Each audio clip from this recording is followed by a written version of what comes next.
नमस्कार। आज म फोटोशपमा तपाईहरुलाई एउटा नयाँ फाइल ओपन गर्छु र त्यसमा कुनै टेक्स्टलाई ग्लास जस्तै गरी ट्रान्सप्यारेन्ट कसरी बनाउन सकिन्छ भनेर यो भिडियोमा बताउने छु। आशा छ यो भिडियोलाई अन्तिमसम्म मजाले हेरिदिनु भयो भने तपाईहरुले पनि यसलाई सजिलै बनाउन सक्नुहुनेछ। ल मैले एउटा नयाँ फाइल लिएँ। अहिले यो फाइलमा मैले अब कलर फिल गर्छु। ब्याकग्राउन्ड कलर फिल गरेँ कन्ट्रोल ब्याकस्पेसले। त्यसपछाडि टेक्स्ट टुल लिन्छु। टेक्स्ट टुलमा मैले कुनै टेक्स्टलाई यहाँ लेख्छु। टेक्स्ट लेखेँ। यसरी टेक्स्ट लेखिसकेपछि तपाईको यसलाई मैले सेन्टरमा एलाइनमेन्ट गर्छु।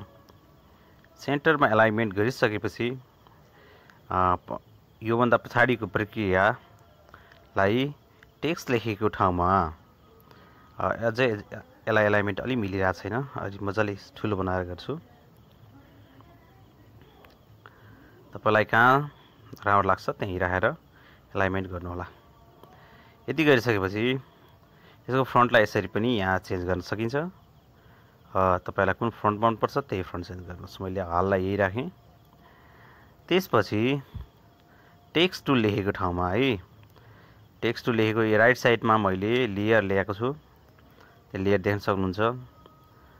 त्यहाँ तपाईले गएर डबल क्लिक गरेर टेक्स्टको कलर पनि चेन्ज गर्न सक्नुहुन्छ। तर मैले व्हाइटै राख्दिन्छु अहिले है। त्यहाँ गएर अब मैले यसको फिल जति पनि फिल छ फिललाई सबै घटाइदिएँ। फिल कलरलाई घटाइदिएँ है। यो ओपेसिटीलाई नै फिललाई यसमा राइट क्लिक गर्ने ब्लेन्डिङ अप्सनमा जाने। त्यसपछि ब्लेन्डिङ अप्सनमा गइसकेपछि तपाईं यहाँ देख्न सक्नुहुनेछ। यहाँ मैले अब ब्लेन्डिङ अप्सनमा गएर के गर्छु प्रक्रिया राम्रोसँग हेर्नु होला है। यहाँ म अब तपाईको एकैचोटी यसको बेबल एन्ड इम्बोजमा गएर टिक लगाउँछु है। यहाँ टिक लगाएपछि यहाँ राइट साइडपट्टि तपाईको विभिन्न अप्सन बारहरु अप्सन खुल्छ।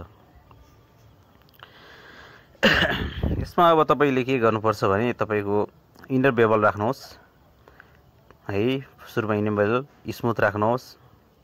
त्योभन्दा पछाडि यसको डिप्थलाई अलिकति मैले कति गरेँ 200% गर्दै 200% गर्दै अपै राख्नुहोस्। डाइरेक्सनलाई साइज तपाईले यसको साइजलाई पनि घटाउन बढाउन पर्छ है। सक्नुहुन्छ। मैले यहाँ 5 मात्र राखेको छु अहिले। यहाँ 2 राख्दै मैले यसको सफ्टनमा एंगल 120 अनि ग्लोबल लाइटलाई चेक 30 डिग्री राखेको छु। अल्टिट्युड ग्लास कन्टुरमा गएर तपाईले लिनियरमा गएर तपाईको यहाँ रिङ छ रिङमा एकचोटी टिक लगाउनु होला है। लिनियरको रिङमा टिक लगाइसकेपछि तपाईले त्योभन्दा पछाडि यसको हाइलाइट मोडलाई यहाँ स्किन दिएको हुन्छ। मेरोमा स्किन छ तपाईको अलग हुन सक्छ। लिनियर डग गर्नुहोस् है। लिनियर डग गरिसकेपछि व्हाइट राख्नुहोस् कलरमा। त्योभन्दा पछि ओपेसिटीलाई 75% छ। यसलाई घटाएर अलिकति तल लग्दैछु मैले। तपाई यो मैले चेन्ज गर्दै देख्न सक्नुहुन्छ। यसको मल्टिप्लाई यसलाई मल्टिप्लाईबाट लिनियर बन्ड गर्नुस्। ट्याक्कै अपोजिट गर्नुस् है। लिनियर डगको लिनियर बन्ड गर्दिनुस्। यसमा ब्ल्याक राख्नुहोस्। यसको ओपेसिटी 75%। ब्ल्याक घटाएर 30% गर्दै मैले माथि 35% राखेँ। अब यति गरिसकेपछि यहाँ हाम्रो यो भित्रको काम सकिन्छ है। यति गरिसकेपछि हाम्रो यो भित्रको काम सकिन्छ। यहाँ मैले चेक पत्र गरेको यो यसलाई अब ओके यतिकै ग्लोबल यो एन्टी एलिस भन्नेलाई यो चेक अनचेक गरेर हेर्न सक्नुहुन्छ। तपाई कस्तो आउँछ तपाईकोमा यसलाई चेक गर्न पनि सक्नुहुन्छ है। चेक गर्नुस् या अनचेक गर्नुस् तपाईको मर्जी है। यति गरिसकेपछि तपाईको स्टाइलमा यो स्टाइलको अन्तर्गत हामीले यो बेबल लेखेको छ जहाँ कि बेबल एन्ड इम्बोज लेखेको ठाउँमा मुनि कन्टुर लेखेको छ हेर्नुस् है दुईटा बक्स छ एउटा कन्टुर लेखेको छ एउटा टेक्सचर लेखेको छ हामीले कन्टुरमा आएर क्लिक गर्ने यसको कन्टुरमा है यो यहाँको यो एन्टी एलिसको टिकलाई मैले हटाइदिएँ यो कन्टुरमा होइन कि यो माथिको बेबल एन्ड इम्बोज लेखेको भन्दा मुनिको बक्सको यसको कन्टुरमा क्लिक गर्ने यसो गर्ने बित्तिकै यहाँ यस्तो बक्स खुल्छ यसको कन्टुरमा गएर यहाँ चाहिँ अब तपाईले रिङलाई डबल यो रिङ छ यसलाई डबल गरिदिनुस् है फेरि एकचोटि है रिङलाई फेरि डबल सेट गर्नुहोस् र यसको रेन्जलाई अलिकति म बढाउन घटाउन भन्दा 50% नै राख्दिएँ 50% राख्दिएँ यति गरिसकेपछि हाम्रो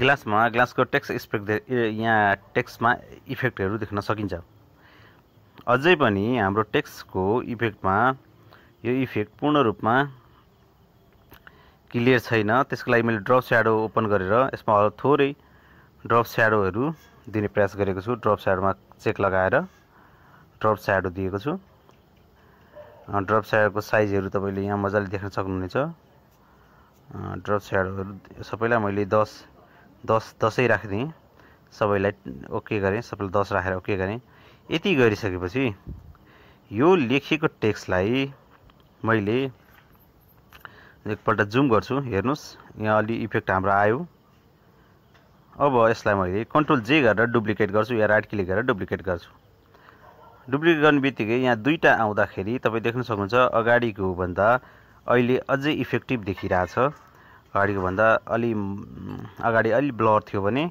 यो पल्ट चाहिँ अझै राम्रो हुन्छ है चाहिँ डबल ल्याउँदाखेरि सिसा जस्तै टलक्क टल्किने यो ट्रान्सपरेन्ट बन्दछ यसरी हामीले टेक्स्टलाई